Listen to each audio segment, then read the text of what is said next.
You guys ever seen Robert?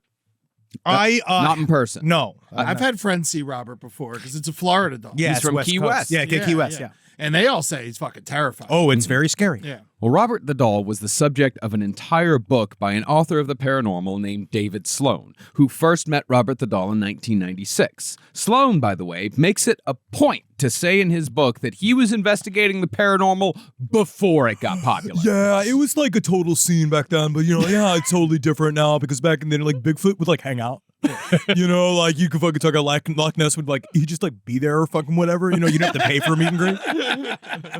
So pre-Ghostbusters. Yeah, oh yeah, more like pre-paranormal, except like pre-Ghost Bro. Like Okay. Pre-Ghost Bro, because also, you remember, Dan Aykroyd started Ghostbusters because he was one of us. Yeah. He was a total obsessive with this content, but it was not popular. Yeah, have you ever read the original like screenplay to Ghostbusters or heard about like the original ideas? 150 I just know fucking it was supposed pages. to be Belushi. No, it's it was supposed to be Belushi, but the original concept, like the original script to Ghostbusters, is insane. It's awesome. Yeah, it's awesome, but it's fucking crazy. I'm gonna make that movie. At once. Which is honestly, that was probably a good creative choice. The Proton Pack is honestly more fun. It's more iconic. Futuristic. Yeah. Well, author David Sloan became obsessed with Robert the Doll after visiting a man named Daryl Meyer, who owned the house where Robert the Doll had lived for a number of years, mostly in the attic.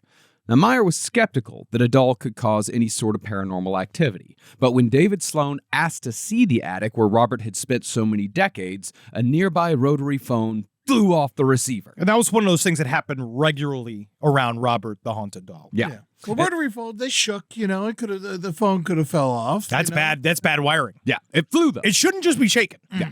But the homeowner shrugged it off as if this was something that just happened all the time. But even though he didn't believe in the paranormal, the homeowner still let David Sloan, a total stranger, rummage around in his attic.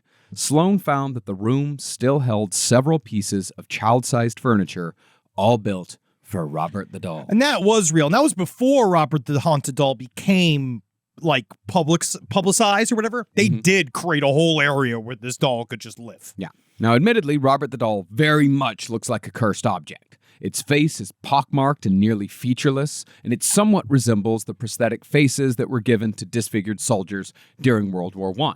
It also has the definition of a doll's eyes, lifeless eyes. Black eyes. So much fun to do. But and I also noticed that 100 men wouldn't know. I came out. I get you dead. Show me the way. You did it great. Eddie, you actually did some good Google searching right before here, but it is important to remember, we did learn this. When you type in Robert the Sailor Doll, you need to include haunted. Because if not, it brings up a whole twink universe that I didn't know was there. There was a lot of happy trails. Yeah, I mean, in that he's search. in Key West. Yep, no, definitely. Yeah, Robert the Sailor Doll out of Key West. I've met that guy. Yeah, all lots right? of roommates, never a girlfriend. Close talker. Yeah. His belt buckle touched my belt buckle when he hugged me. Robert is also surprisingly large. It's child-sized. It's 3 feet tall, but only weighs about 6 pounds. It's a unit. Covering his felt and wire body is a yellowed 4-piece sailor suit that replaced his original costume of a pink and green Harlequin outfit that was replete with pom-poms. So he was a cheerleader. No, Harlequin. No, not pom-poms. Little tiny pom-poms. Wibble bobbles. Yeah, but wibble wobbles. Yeah. I know what you're talking about. I actually find the sailor costume to be creepier than a Harlequin costume. Oh, easily. Yeah, Because Harlequins I'm not phased Harlequin, by. Well, it's hack. Yeah. At this point. But yeah, a tiny haunted sailor is terrifying. Yeah, because I know a lot of big adult haunted sailors. We lived through Fleet Week many a time in New York City. Oh, yeah, they got a story to tell, and they got a boat that doesn't go anywhere. Well, as far as where Robert came from, we know he was crafted in Germany near the turn of the century by the Steiff Company. And it's believed that Robert was an expensive window display piece that was sent to Key West by family that was still living in Germany. When did it get to Key West? 1900. So it could have known Ernest Hemingway. He was in the same neighborhood. He probably spilt a couple of beers on it. But soon after Robert arrived dressed in his original clown outfit. What if Robert the Sailor Doll was his inspiration for the guy with no penis in that fucking book? It could be. Robert Robert ain't got Dahl no has dick. no penis. Have No. we checked Robert's penis? No, it's got no penis. They said none. Yeah, no one. They said they would have said. There was a whole chapter in it on the book. Yes, there is. That describes every inch of Robert the Haunted Doll. None of it. There's none. There ain't no penis. None is quit checking, quit Not a asking. single. No spaghetti, no weenie. We are going to call the Haunted Doll SVU unit, sir, if you ask one more question about Robert genitalia. But soon after Robert arrived dressed in his original clown outfit, those clothes were replaced with its current sailor suit. That suit had once belonged to Robert the Doll's first owner, the long-suffering Gene Otto. Now, at the turn of the century... No, I'm just blown away. I gasped. Yeah. Oh, yeah. Now, at the turn of the century, it was quite normal for boys to play with dolls, so Gene and Robert soon became inseparable.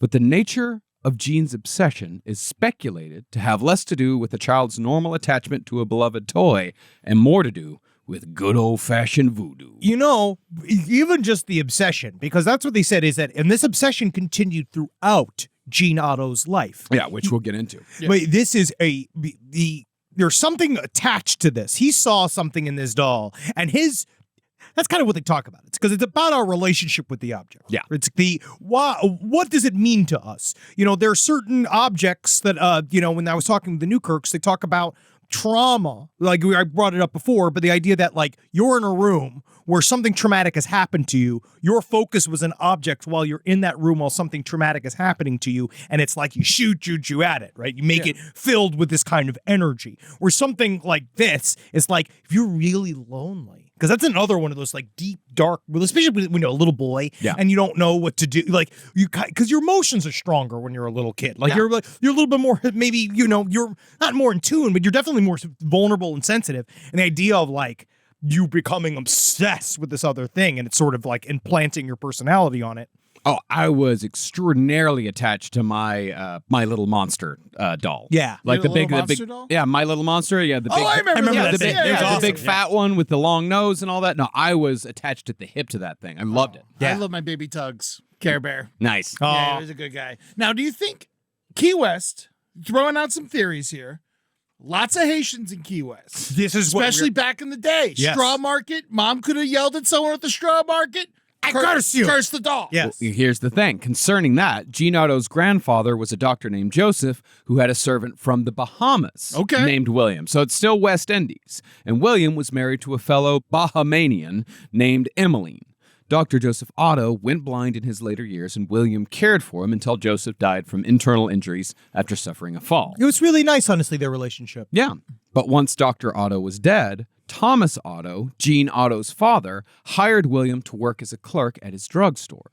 Soon after, Thomas Otto began an affair with William's wife, Emily. Oh, yeah. As is evidenced by journal entries written by Gene Otto's mother, Minnie. And also further proven by the fact that Minnie Otto specifically requested not to be buried in the Otto family plot after her death. She actually had her name to be changed to the Mini Cooper.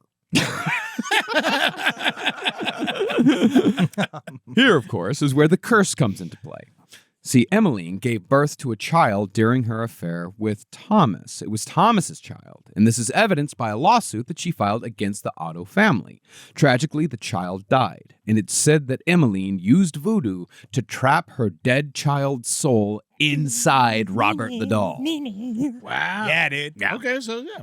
Who knows? It's a lot of, but there's going to be a lot of spite talked about today. Okay, Well, that cool. makes a lot of sense. Spite is one of the really powerful emotions that we have. I mean, that's why we're here. It's why we're sitting here today. No, Yeah. this whole network has been fueled by spite from the beginning. Yes, and it's nice because, like, but it does create problems. You have to be careful because if you're seeking revenge, it ends up coming back on you. And also, like, if you put that in someone's head, they're gonna, like you said earlier, help it manifest. Yes. Well, this, author David Sloan speculates, is why Gene developed a lifelong attachment to the doll, because Gene intuitively sensed that the soul of his dead half-brother was encased within. I mean, it's a big jump, but it is interesting. It's a very large jump. But the idea that you maybe even as a kid have heard these things. Like, I like that's fucking and I'm going to continue on even though my mic just cut out. One, it's definitely not because that I malign Robert the Haunted Doll. No. Right? No, not because at I all. didn't. And I want to say I'm sorry again, Robert the Haunted Doll, because that genuinely creeped me the fuck out. Yeah, it generally.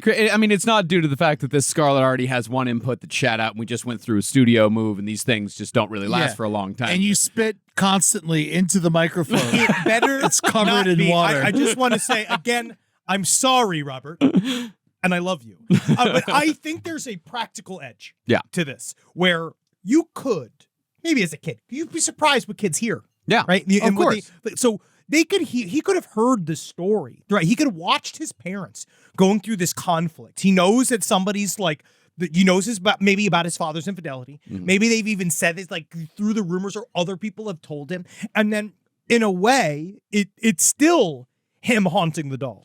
Because he's thinking about his dead half-brother. Maybe he thinks about that and he plants that in Robert. He doll. gave it a vessel. Yeah. I mean, it might even be that he walked in on Emmeline doing some sort of ritual with the doll. I mean, whether or not it's, the curse, quote unquote curse is real or not. I mean, if a kid sees, he walks in like the woman that's married to like his dad's employee is doing a voodoo ritual on the doll. Yes. It's going to put something into that doll. And the power of curses is the belief in them. That's right.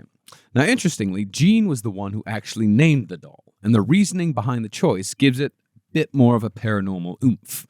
Gene's full name was Robert Gene Otto, and he originally went by the name Robert, but as soon as he received the doll, he demanded to be called Gene instead so his doll could take his first name. That's the first step towards anthropomorphizing the doll. Yeah. Yeah, this doll is me. I am the doll. Yes. It's very Persona. Yeah. You ever seen the movie? Nope. Persona's great. Igmar Bergman. It's Yeah. great. It's a lot of like crossfades of two different, very scary looking white women's faces. Oh, you'd love it. yeah. Face off. Face. It's nothing like Face Off. No, no. But Face Off, I actually. Are you saying an Ingmar Bergman movie is nothing like Face Off? You could see the inspiration. Yeah. Now, it's rumored that the story of Robert the Doll inspired the Child's Play movies, which gave birth to the foul-mouthed munchkin named Chucky that we've all come to know My and love over the boy. years. Love you, Fucking Chucky. boy. Love you, Brad Dourif.